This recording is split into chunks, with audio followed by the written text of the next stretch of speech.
Então, de posse na continuação da aula 2, sendo agora a aula 3, né? Vamos falar um pouco das indenizações. Então, a pergunta: quais são as indenizações dispostas ao servidor? Então, o artigo 51 ele traz da seguinte forma: constitui indenizações ao servidor, ajuda de custo, diárias, transporte e auxílio moradia, conforme a gente viu no final da aula passada, né?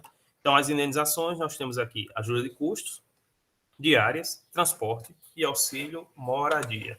Certo? Então, o que é a ajuda de custo? Né? Então, vamos lá. O artigo 53 diz que a ajuda de custo destina-se a compensar as despesas de instalação do servidor que, no interesse no interesse do serviço, passa a ter o exercício em nova sede, com a mudança de domicílio em caráter permanente, vedado o duplo pagamento de indenização a qualquer tempo, no caso de o cônjuge ou companheiro que detenha também a condição de servidor vier a ter exercício na mesma sede. Né? Professor, não entendi. Vamos lá. Então, por exemplo, vai ter a abertura de um novo campus, certo? Por exemplo, pegar aqui o interior, Tangará. Vai ter a abertura do campus Tangará, certo? Por exemplo. E daí vai ser necessário ter um diretor pro tempore, certo? Para poder ser o percussor da abertura deste campus, certo? Então, esse diretor, ele é um professor do campus natal. E ele vai ser destinado a ser um diretor pro tempore, enquanto não tiver eleições, né, enquanto não tiver servidores, para fazer um grupo de eleições, um grupo de eleição, certo? Uma eleição a partir desse grupo, para poder ter um novo diretor, certo? Devidamente eleito lá pelo corpo de técnicos, de servidores do campus. Então, é o seguinte, devido a isso, é solicitado a um professor do campus natal e para o campus Tangará, né, durante essa iniciação de campus, é o chamado diretor pro tempore. Então, esse diretor pro tempore, ele vai receber o seu cargo, né, vai receber o valor pela sua função, certo? Além do cargo de professor, pela função de diretor, e também vai receber uma ajuda de custo. Por quê? Porque ele foi a interesse do serviço, certo? Ah, professor, eu fiz um concurso, certo? Do IF, por exemplo, e no concurso não tem dizendo qual campus eu vou, certo? Mas tem dizendo que eu passo para o IF, mas não o campus. Então, se eu for designado para um determinado campus, eu vou receber também ajuda de custo? Não. Por quê? Porque quando você fez esse concurso, você fez o concurso para poder trabalhar em qualquer campus do estado, certo? Agora, o seguinte, se você fez um concurso, por exemplo, do IFRN, para o campus Natal, e depois que você tomou o exercício do campus Natal, certo? Você foi chamado a interesse da instituição para trabalhar no campus Santa Cruz, você vai receber essa ajuda de custo. Tá? Geralmente você vai por uma função. Agora é o seguinte, professor, eu passei no concurso e eu passei no quadro de reserva. Vamos dar um exemplo. E a vaga que eu passei foi para o campus Santa Cruz, certo? Sendo que apareceu uma vaga no campus Macau. E eu fui chamado, já que eu estava no quadro reserva, para poder ir para o campus Macau. Eu recebo ajuda de custo? Não. Por quê? Porque você foi baseado numa disponibilidade, certo? E você tem todo o direito de recusar. Vamos em frente. Quanto às diárias, né? O que dizeis?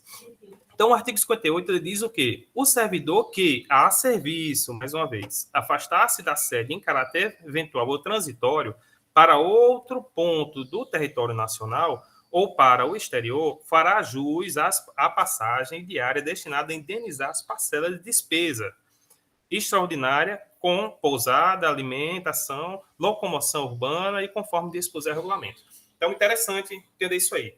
Você só recebe diária dado uma certa quantidade de quilometragem que você se afasta do seu local sede, né? Então, se caso essa quilometragem estiver dentro, né, de cada IF, né? Por exemplo, vamos dar um exemplo aqui, 200 quilômetros. Então, você só recebe diária, certo? Se você pernoitar ou se você for para um local superior a 200 quilômetros, estou dando aqui um exemplo, no seu local de origem. E aí você recebe diária. Caso não, é entendido que você pode trabalhar e pode voltar para casa, certo? Então, você só recebe o auxílio transporte, certo? Então, é importante entender isso. Por quê? Porque fica muito dúbio, né? Porque a pessoa pode dizer o seguinte, eu trabalho no campus Natal, no IFRN, e vou fazer um serviço no campus Parnamirim, sendo que Parnamirim e Natal são colados. Então, o servidor acha que tem o direito de diária porque foi a Parnamirim. Não é bem assim. Certo? Não é bem assim. Agora, se esse servidor for para Pau dos Ferros, né, que fica mais distante, por exemplo, certo?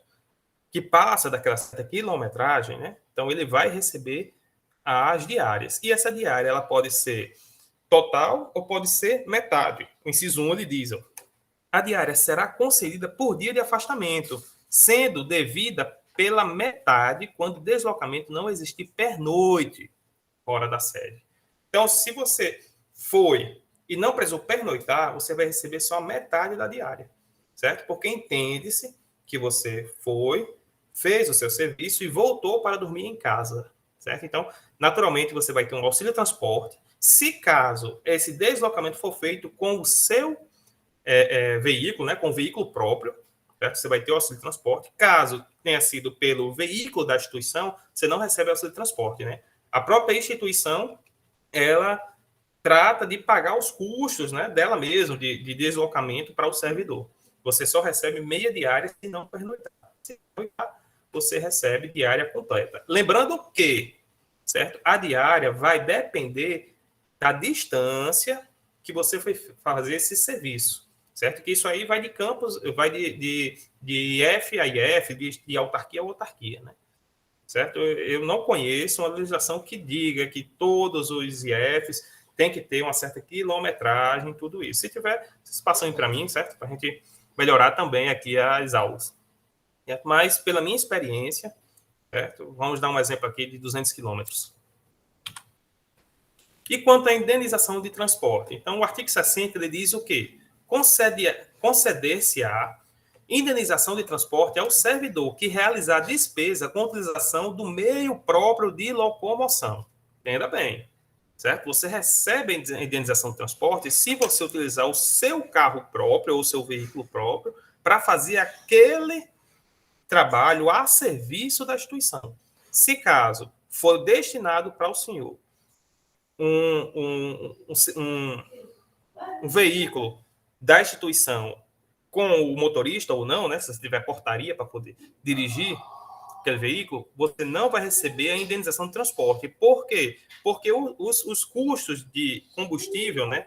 E de manutenção do veículo já está já dentro dos valores lá responsáveis pela instituição. Para a execução de serviços externos, por força das atribuições próprias do cargo, né, conforme se dispuser em regulamento. Espero que tenha ficado claro isso. Quanto ao auxílio moradia, então, o artigo 60A diz o quê? O auxílio moradia consiste no ressarcimento das despesas comprovadamente realizadas pelo servidor com aluguel de moradia ou meio de hospedagem administrado por empresa hoteleira, no prazo de um mês após a comprovação da despesa do servidor. Então, esse auxílio moradia quer dizer o quê? O servidor ele foi chamado a critério da administração para fazer um certo serviço. Então, ele passou uma semana lá.